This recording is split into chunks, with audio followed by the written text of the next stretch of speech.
So there's a video we didn't get to in the main show that I definitely want to share with you guys now. In fact, someone shared it with me on Twitter and I loved it, so now I'm sharing it with you today. So Hillary Clinton had a fascinating moment of clarity and honesty during an interview with Greta Van Susteren on Fox News. Now, clearly this is an old interview, but it's relevant given the fact that US troops have been withdrawn from Afghanistan and the Taliban has taken control of the country. Now, Hillary Clinton was asked about the war in Afghanistan back in the day, and what she said was brutally honest and correct. Let's watch. To be fair, we had helped to create the problem we're now fighting. How? Because when the Soviet Union invaded Afghanistan, we had this brilliant idea that we were going to come to Pakistan and create a force of mujahideen, equip them with Stinger missiles and everything else to go after the Soviets inside Afghanistan. And we were successful. The Soviets left Afghanistan, and then we said, great, goodbye, leaving these trained people who were fanatical in Afghanistan and Pakistan, leaving them well armed, creating a mess, frankly, that at the time we didn't really recognize. We were just so happy to see the Soviet Union fall, and we thought, okay, fine, we're okay now. Everything's going to be so much better. Now you look back, the people we're fighting today, we were supporting in the fight against the Soviets. Yeah, look, what's really frustrating about the media is that there'll be moments of clarity like that, and then everybody has collective amnesia, as if she never said it, right? As if that wasn't true. And by the way, her saying it doesn't make it true. Her not saying it doesn't make it false, right? But in this case, she is correct. And now the reason why it's relevant that Hillary Clinton says it is because the media is obsessed with people who are credible. Another way of pronouncing that is powerful. And so since the media serves the powerful, when someone like Hillary Clinton says it, sometimes they pay attention. Like otherwise with the knuckleheads, they know, how many people that work in media know that we arm the mujahideen, right? How many people that work in media even know what mujahideen is, right? And so that's the sorry state of journalism in America. And look, I gotta be honest, she's talking about a segment. She's not referring to the segment that I did, but it's the same topic. And it's one of the pieces that I'm most proud of in all the nearly 20 years that we've done TYT. Because I broke down why the Muslim world got as radicalized. This, again, not the whole world, a small percentage, but an important percentage got radicalized. And it was two governments that were primarily responsible. One was the Saudi government and the deal that they struck with the Wahhabis. And the second government was America, because of what Hillary Clinton was referring to there. I went and read foreign policy magazines, books, etc. And it became clear that both the Saudis and the Americans captured the local media, newspapers and radio stations most of all, but some TV as well. And they pumped in the message that radical Islam was great, and that if you were a true Muslim, you would be violent. And wow. Isn't that amazing? And then they gave Stinger missiles to the Mujahideen and said, now go get who? The godless atheists in the Soviet Union. So if you were a true Muslim, you would kill the atheists. So that was our contribution to radicalizing some portion of Islam.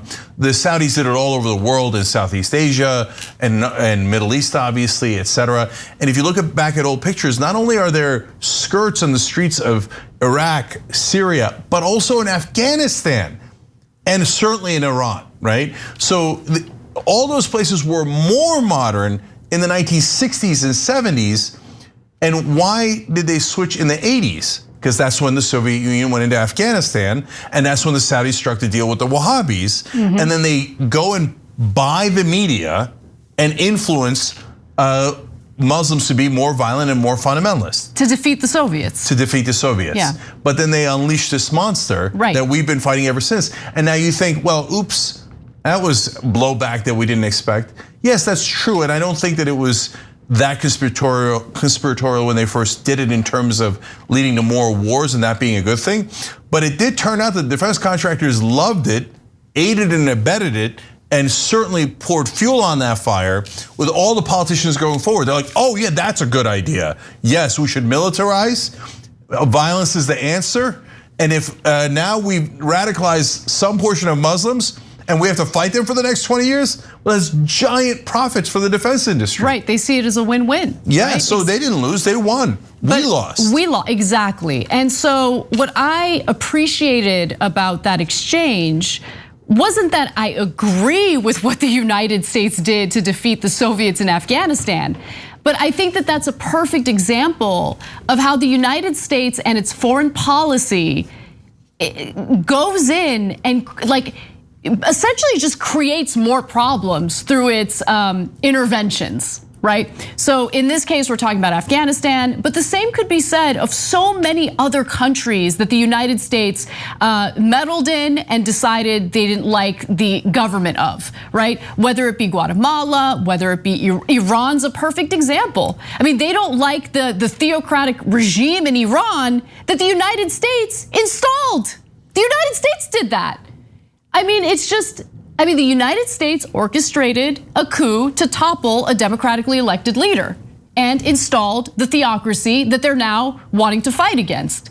This is what we see happen over and over and over again. And what's fascinating is that that clip featuring Hillary Clinton, pretty much forgotten. Someone sent it to me on Twitter today and I thought it was fascinating. I had never seen that clip.